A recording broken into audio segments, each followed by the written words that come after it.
வாக்குண்டாம் நல்ல மனமுண்டாம் மாமலரால் நோக்குண்டாம் மேனி நுடங்காது பூக்கொண்டது பா திருமேனி தும்பிக்கையான் பாதம் தப்பாமல் சார்வார் தமக்கு. ஓம் நமச்சிவாய. மேன்மைகள் சைவநீதி விளங்குக உலகமெல்லாம். நோயற்ற வாழ்வே குறைவற்ற செல்வம்.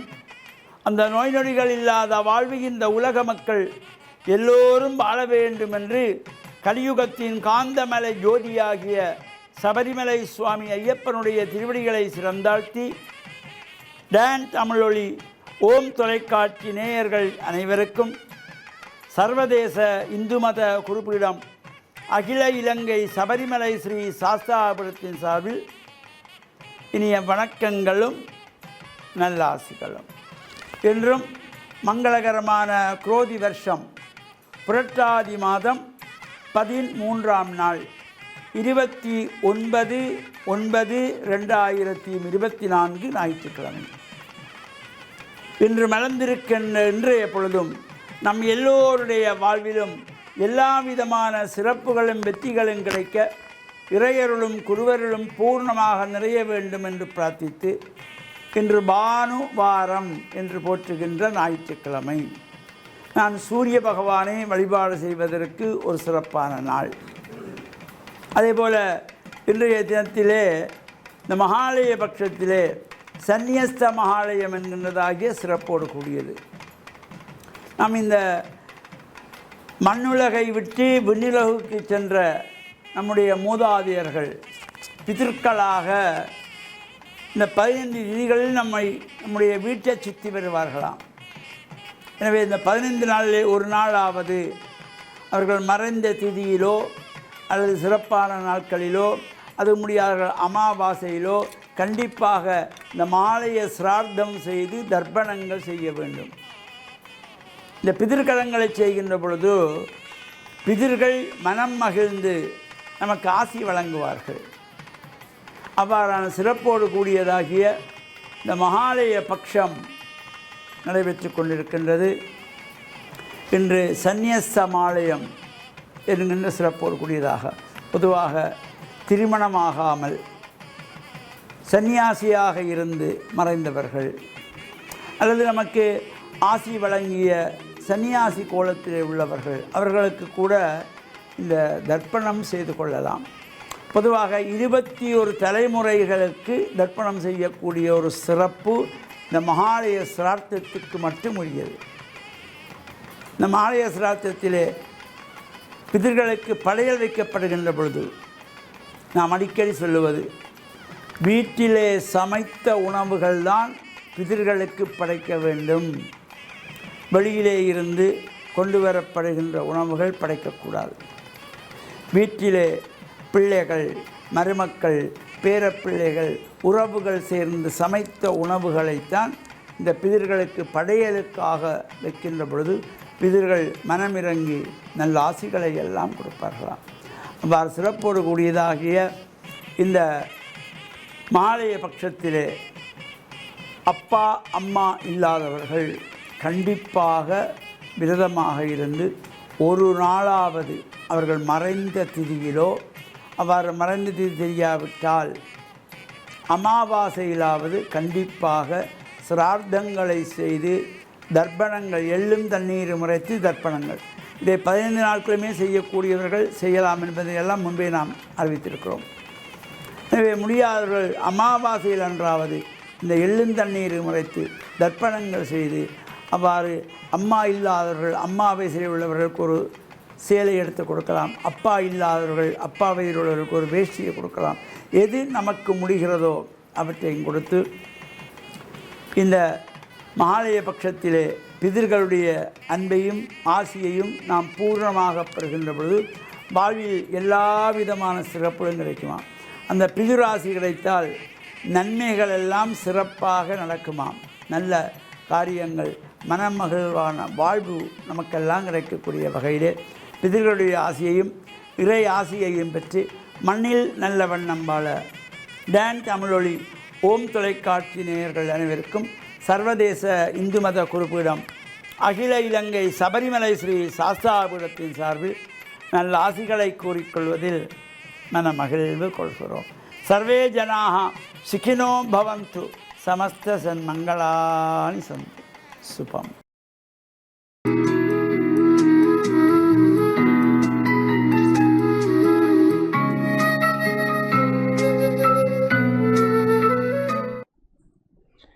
இறையேசுவில் என் அன்பு நெஞ்சங்களே, கிறிஸ்தவ நற்சிந்தனை வேளையிலே உங்களை சந்திப்பதில் பெருமகிழ்வு கொள்கின்றேன். ஆண்டவர் இயேசுவை பலர் சந்தித்தார்கள்.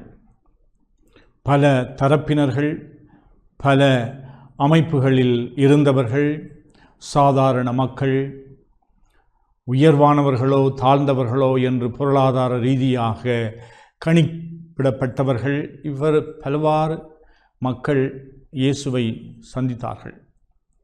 நற்செய்தியிலே கூறப்படுகின்றது, ஏரோது குழம்பினான் என்று. யார் இந்த ஏரோது? இந்த ஏரோதுனுடைய மனச்சாட்சி அவனுக்கு சொல்லுகின்றது, நான் நினைத்தபடி வாழக்கூடிய நான், என்னுடைய மனச்சாட்சியை நான் விற்று வாழ முடியும், எனக்கு அதிகாரம் இருக்கின்றது, எனக்கு சொத்து சுகம் இருக்கின்றது, செல்வாக்கு இருக்கின்றது, நான் ஆளுநனாக அரசனாக இருக்கின்றேன். இந்த திருமுழுக்கு யோவான் என்று அழைக்கப்படுகின்றவரை நான் சிரச்சேதம் செய்து அவருடைய தலையை வெட்டி என்னுடைய மகளுக்கு அன்பளிப்பாக கொடுத்தேனே. இப்போ யார் இந்த இயேசு என்று குழம்புகின்றான்.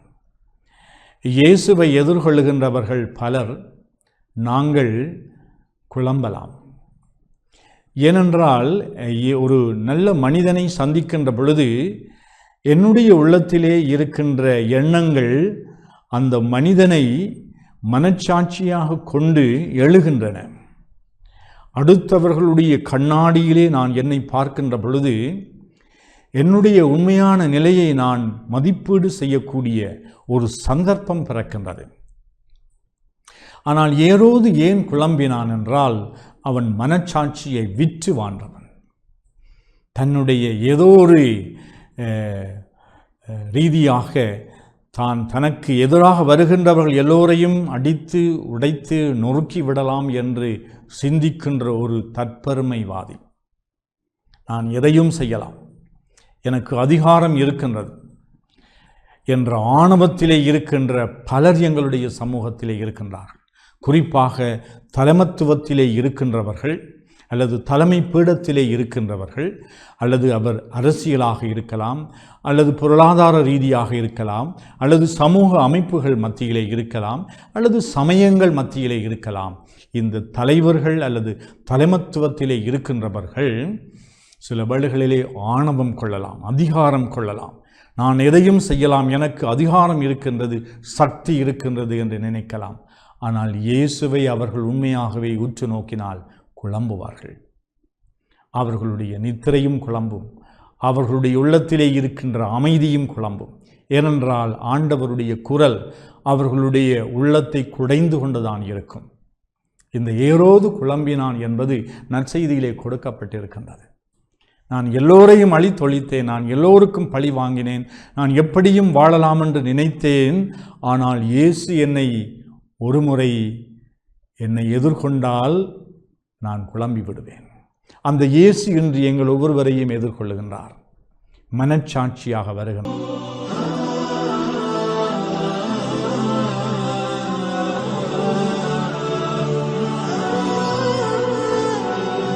அஸ்ஸலாமு அலைக்கும் வரஹ்மத்துல்லாஹி வபரகாத்துஹு. அன்பின் இஸ்லாமிய சகோதரர்களே, ஈமானிய உறவுகளே, இந்த உலகத்திலே அல்லாஹ் ரப்புல் ஆலமீன் எங்களை ஒரு உண்மையான முஸ்லீமாக படைத்ததன் நோக்கம், அவன் சில கடமைகளை எங்களுக்கு கட்டாயமாக்கி இருக்கின்றான். அந்த வகையிலே தொழுகை, ஜகாத் போன்ற இதர கடமைகள் இருக்கின்றது. அதிலே தர்மம் செய்வதை பற்றி இஸ்லாம் மிகவும் வலியுறுத்தி காட்டியிருக்கின்றது. அந்த சஹாபாக்கள் அவர்கள் அதிகமான நன்மைகளை ஈட்டுவதில் ஏராளமான தர்மங்களை செய்திருக்கின்றார்கள். அந்த வகையிலே அபூ தல்ஹா ரலியல்லாஹு அன்ஹு அவர்கள் அவருடைய அனைத்து வரலாற்று சம்பவங்களை நாங்கள் அறிந்து வைத்திருக்கின்றோம். இந்த அபூ தல்ஹா ரலியல்லாஹு அன்ஹு அவர்களை பொறுத்தவரைக்கும் இந்த இஸ்லாம் மார்க்கத்திற்கு நிகழ்வாக இஸ்லாம் மார்க்கத்திற்காக ஏராளமான தியாகங்களை செய்த ஒரு நபித்தோழர். ஒருமுறை அல்லாஹ் ரப்புல் ஆலமீன் அல் குர்ஆனிலே ஒரு வசனத்தை இறக்குகின்றான். அதாவது லன் தனாலுல் பிர்ர ஹத்தா துன்ஃபிகு மிம்மா துஹிப்பூன். அதாவது உங்களுக்கு இந்த உலகத்திலே மிகவும் விருப்பமான ஒரு செல்வம் இருக்கின்றதே, அந்த செல்வத்தை நீங்கள் என்னுடைய பாதையிலே தர்மம் செய்யாதவரை, என்னுடைய பாதையில் நீங்கள் செலவழிக்காதவரை உண்மையான மோமீனாக மாற முடியாது, பூரணமான நன்மையை நீங்கள் அடைந்து கொள்ள மாட்டீர்கள் என்ற இந்த வசனத்தை கேள்விப்பட்டவுடன் உடனே ஓடோடி வருகின்றார். அல்லாஹ்வினுடைய தூதரே, எனக்கு இந்த உலகத்திலே என்னுடைய குடும்பத்தை விட மிகவும் விருப்பமான ஒரு சொத்து என்றால் பைருஹா என்று சொல்லக்கூடிய மதீனா பள்ளிக்கு முன்னால் இருக்கக்கூடிய அந்த தோட்டம்தான். அந்த தோட்டத்தை பொறுத்த வரைக்கும் திராட்சை கனிகள் நிறைந்த மிகவும் அந்த தோட்டத்தில் இருக்கக்கூடிய கிணற்றில் இருக்கக்கூடிய தண்ணீர் மிகவும் சுவையானது. ஒவ்வொரு நாளும் அல்லாஹ்வினுடைய தூதர் முஹம்மது நபி ஸல்லல்லாஹு அலைஹி வஸல்லம் அவர்கள் அந்த தோட்டத்திற்கு சென்று அந்த கிணற்றில் இருக்கக்கூடிய நீரை அருந்துவது அவருடைய வழக்கமாக இருந்தது. அந்தளவு சிறப்பு மிக்க ஒரு தோட்டம், மிகவும் விலை மதிப்புள்ள அந்த தோட்டம். அந்த அபூ தல்ஹா ரலியல்லாஹு அன்ஹு சொல்கின்றார்கள், அல்லாஹ்வினுடைய தூதரே, எனக்கு இந்த உலகத்திலே மிக மிக விருப்பமானது இந்த பைருஹா என்ற தோட்டம்.